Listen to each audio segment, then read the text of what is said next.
Sige, rudimentary lang akong equipment because I don't know how to make my screen record work. So, this is bilirubin metabolism and jaundice. So, bilirubin comes from the breakdown of heme into biliverdin and bilirubin. This is released when there are kanang red blood cells that are lysed, either in normal process in the spleen or pathological process, as in the case of hemolytic anemia, for example. Now, bilirubin, free bilirubin, kanang once it's released from cells, is not water soluble. So in order for it to be moved around in the plasma, it needs to be bound to serum albumin.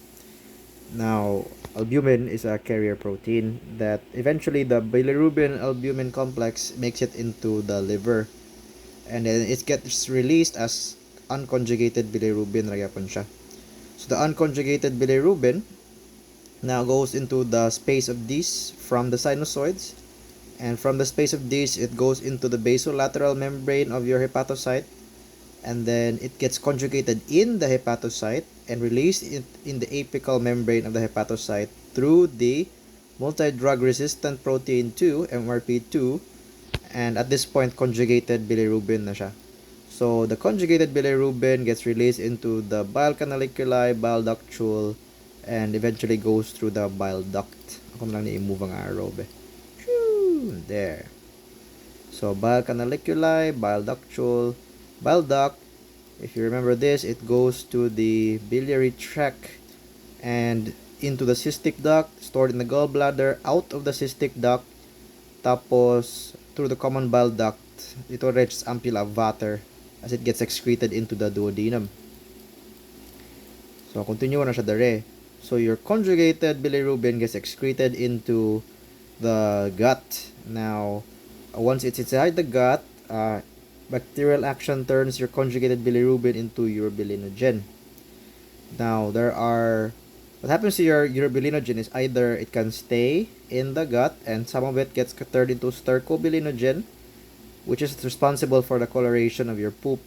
If stercobilinogen is oxidized, exposed to oxygen, it becomes stercobilin. Munang mag-brown imong poop once it hits the air. If you don't have any stercobilinogen in your poop, it's I think described as gray siya.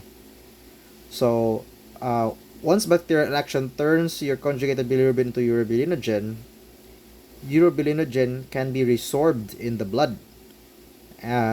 It can be resorbed through the enterocytes and back into the bloodstream. So kaya ba, remember, ang bile kaya dito siya gisecrete sa duodenum, which eventually continues sa large intestine.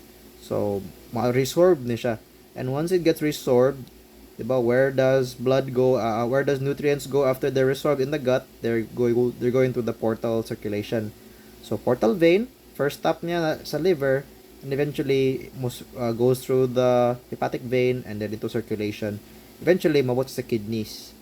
So your urobilinogen will reach your kidneys and it will be excreted into the urine.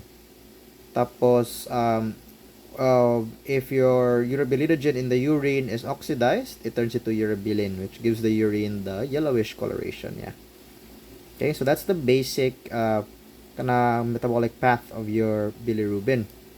Now let's talk about these orders. So there's orders of bilirubin are called kanang jaundice, and it's broken down into two broad ones, hemolytic and obstructive. Hemolytic, from the name, it's caused when there's hemolysis, usually pathological, of an abnormal amount of red blood cells. An abnormally high hemolysis means there's an abnormally high amount of free bilirubin released into the bloodstream. So kaning free bilirubin mo is unconjugated pa. And since it's unconjugated, it gets bound to albumin and carried around in the blood. Your abnormally high amount of unconjugated bilirubin gets absorbed into the hepatocytes and conjugated. Pero the hepatocytes are now being pushed at their maximum production. They are oversaturated na. They're still functioning normally, pero oversaturated sila. They cannot keep up with the amount of unconjugated bilirubin spilling in the blood. So most of your unconjugated bilirubin actually stays in the bloodstream. Hence, in hemolytic jaundice, there's an increased amount of unconjugated bilirubin in the blood. Now, for the amount that gets conjugated, mo release ra gyapon sila sa MRP2. Again, this is multi-drug resistant protein 2. It gets released into the bile canaliculi and makes it to the bile duct and eventually into the gut. So in hemolytic jaundice, you still have conjugated bilirubin but higher than normal amount excreted into the gut as bile, and that results in a higher than normal amount of urobilinogen. And remember, if na urobilinogen in the gut, there's also urobilinogen in the kidneys and in the urine. So muna ang reason nga no there is ubos makita nimo nga there is in hemolytic jaundice there's higher than normal urine and fecal urobilinogen, as I explained earlier. What about negative urine bilirubin?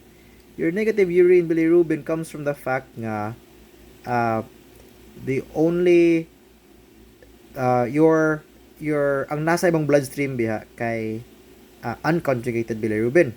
Your conjugated bilirubin is normally kanang being secreted out through the bile. So okay na siya.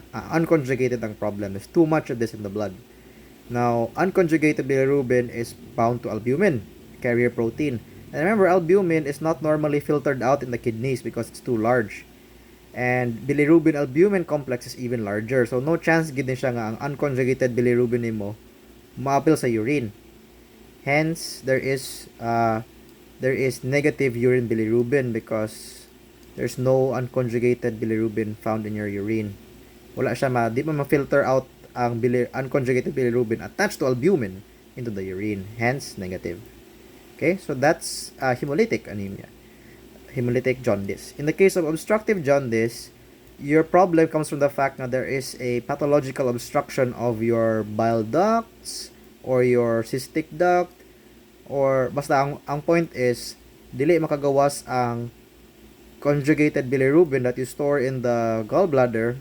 It cannot enter into the duodenum, into the intestines.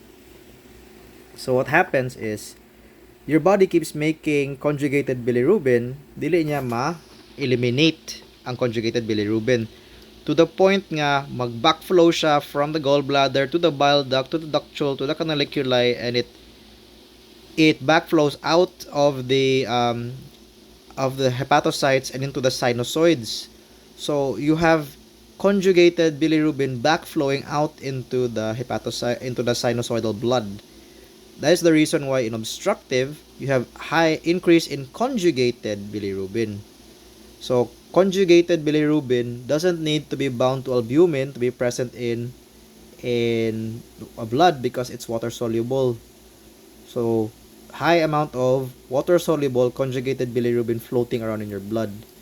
And since ang conjugated bilirubin nimo was not entered into the lumen of your gut, it was not converted into urobilinogen. So there's no urobilinogen in obstructive jaundice. No gut urobilinogen means no resorption of urobilinogen, means no urobilinogen in the kidneys and urine. So that's the reason why negative urine urobilinogen, negative fecal urobilinogen. What about positive urine bilirubin?